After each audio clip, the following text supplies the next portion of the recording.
কস্তুরী রেস্টুরেন্টে গিয়ে কচু পাতা দিয়ে চিংড়ি ভাপা খাবারটা তোমরা অনেকেই খেয়েছো। আমি অনেক দিন ধরে মার কাছে এইটা রান্না করে দেওয়ার রিকোয়েস্ট করছিলাম, আর মা আজ সেটা বানিয়ে দিয়েছে। আর আজকে সেটাই তোমাদের সঙ্গে শেয়ার করতে চলেছি।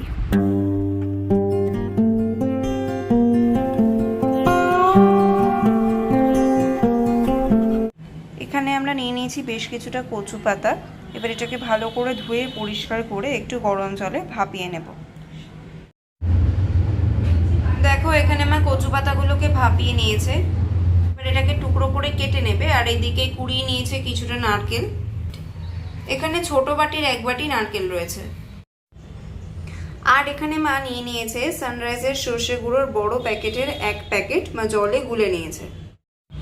আর এখানে রয়েছে 500 মতো চিংড়ি মাছ, ভালো করে পরিষ্কার করে ধুয়ে নেওয়া হয়েছে। নিয়ে নিয়েছে মা এখানে বেশ কয়েকটা কাঁচা লঙ্কা আর ছোট দুটো টমেটো। এবার এগুলো সব মিশিয়ে নেওয়ার পালা, তাই মা এখানে ফার্স্টে দিয়ে দিচ্ছে চিংড়ি মাছগুলো। এবার এর মধ্যে দিয়ে দিচ্ছে কচু পাতা,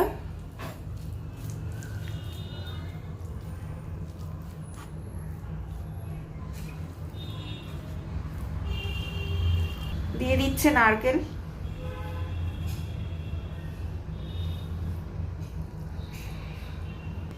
এবার ফার্স্টে এগুলোকে মা আগে একটু মিশিয়ে নিচ্ছে।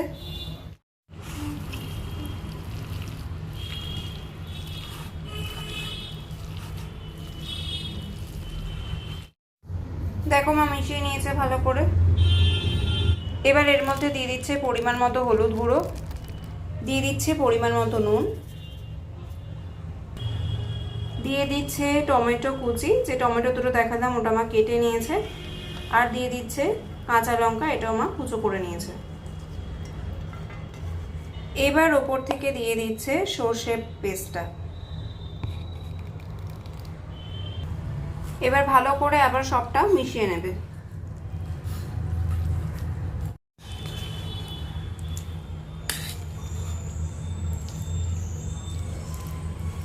ভালো করে সবকিছু এখন মা মিশিয়ে নিচ্ছে।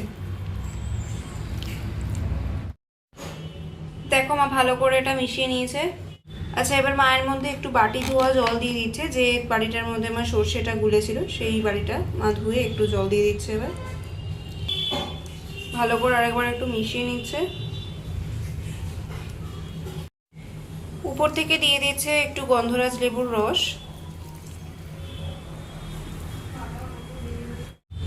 এবার ওপর থেকে মা দিয়ে দিচ্ছে এর মধ্যে কাঁচা সর্ষের তেল। ব্যাস, এবার এটা ভাপে বসিয়ে দেবে। ওপর থেকে মা আরও কিছু কাঁচা লঙ্কা ফাটিয়ে দিয়ে দিচ্ছে, আর দিয়ে দিচ্ছে কিছুটা নারকেল কোড়া। এবার মা টিফিন বক্সের লিডটা লাগিয়ে ভাপে বসিয়ে দেবে।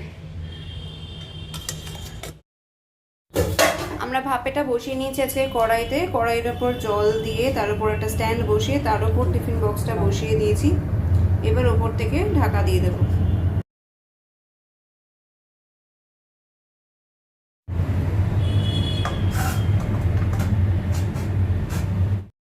ফিরে আসবো আবার 20 মিনিট পরে। ফিরে এলাম আধ ঘন্টা পর। এখন মা এটা খুলে নিচ্ছে।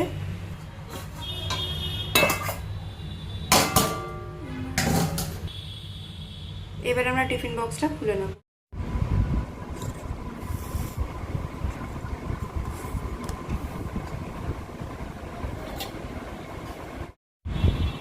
তৈরি হয়ে গেছে আমাদের কচু পাতায় চিংড়ি ভাপা। তো এবার আমরা এটা সার্ভ করব।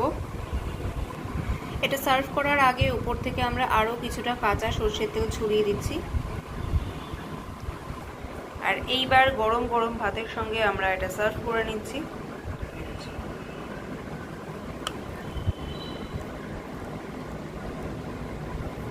কি দারুণ দেখতে লাগছে না?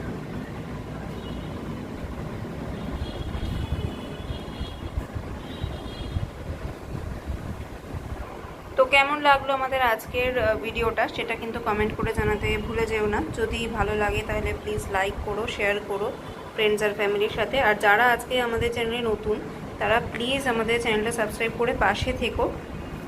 আজকের মতো এখানেই বিদায় নিচ্ছি। নতুন ভিডিও নিয়ে আবার খুব তাড়াতাড়ি দেখা হবে। টাটা।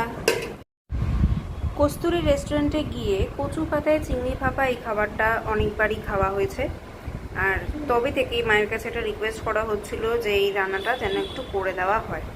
তো মা আজকে আমার জন্য তাই বানিয়ে দিয়েছে কচু পাতায় চিংড়ি।